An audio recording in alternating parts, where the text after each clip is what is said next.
Hello, I'm Seema. Read the following short passage and answer the question that follows it.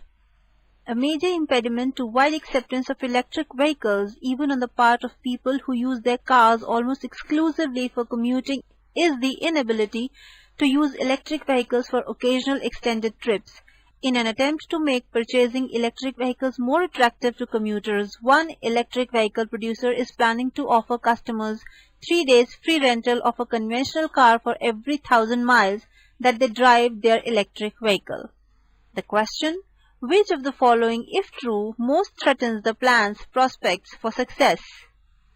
We can deduce option number 2 as the best answer because if the plan would add considerably to the price of an electric vehicle, then it in effect replaces one obstacle to buying an electric vehicle with another.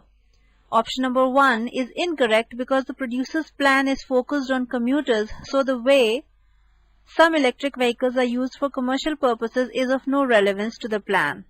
Incorrect. Option number 3 poses no threat to the plan, hence it is also incorrect. Option number 4 presents both an advantage and a disadvantage of using an electric vehicle, but even the disadvantage does not threaten the plan's prospects of making electric vehicles more attractive to commuters than they currently are. Incorrect. So, our option 2 stands as the best choice. Answer is option number 2. Thank you. करके दिखाएंगे. Hello, I'm Seema. Read the following short passage and answer the question that follows it. An unusually severe winter occurred in Europe after the continent was blanketed by a blue haze resulting from the eruption of the Laki volcano in the European Republic of Iceland in the summer of 1984. Thus, it is evident that major eruptions cause the atmosphere to become cooler than it would be otherwise. Question: which of the following statements, if true, most seriously weakens the argument above? Option number 1 announces that certain eruptions did have a cooling effect, so although an independent warming effect counteracted the effect, the argument is supported, not weakened. Hence, stands incorrect. Option 2 supports the claim that there is some connection between eruptions and the climate, but it provides no evidence one way or the other about whether eruptions specifically produced cooling. Incorrect. Option number 4 presents further evidence suggesting that eruptions can have a cooling effect. Incorrect.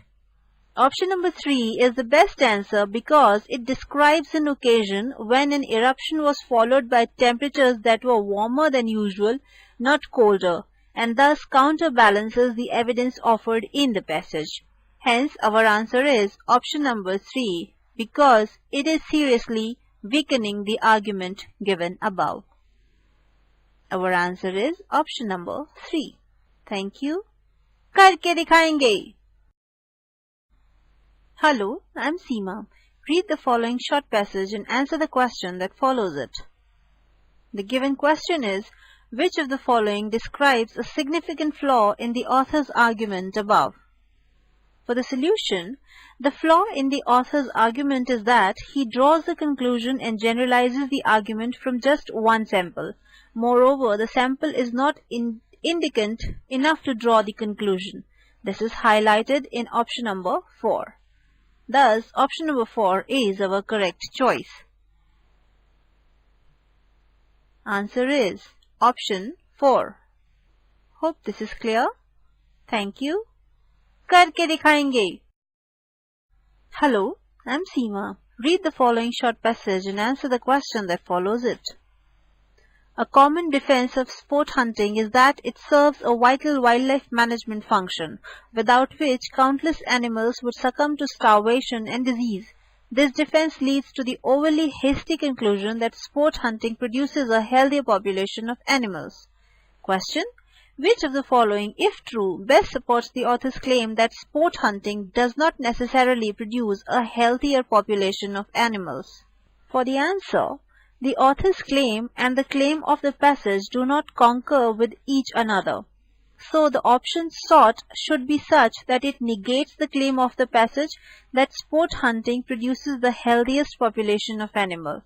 Option number 4 states that sport hunters tend to pursue the biggest and healthiest animals. Now, since the healthiest animals are chased and killed by the hunters, you have a weaker population of animals remaining. Thus, it shows that sport hunting produces a weaker population of animals, which negates the claim of the passage. Hence, option number 4, sport hunters tend to pursue the biggest and healthiest animals, is a correct choice.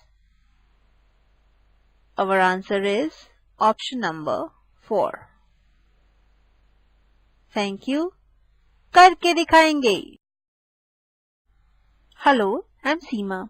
Read the following short passage and answer the question that follows it. A recent report determined that although only 3% of drivers on superhighways equipped their vehicles with radar detectors, 33% of all vehicles ticketed for exceeding the speed limit were equipped with them. Clearly, drivers who equip their vehicles with radar detectors are more likely to exceed the speed limit regularly than are drivers who do not. Question: the conclusion drawn above depends on which of the following assumptions? For the answer, the conclusion concerns regularly exceeding the speed limit, but the data is derived from isolated occasions when drivers exceed the speed limit and are ticketed. The conclusion thus assumes that these instances provide evidence of regular behavior, that drivers ticketed for exceeding the speed limit are likely to be drivers who regularly exceed it. Option number 2 states this assumption and hence is the best answer. Option 2. Answer to this question is option number 2. Thank you. करके दिखाएंगे.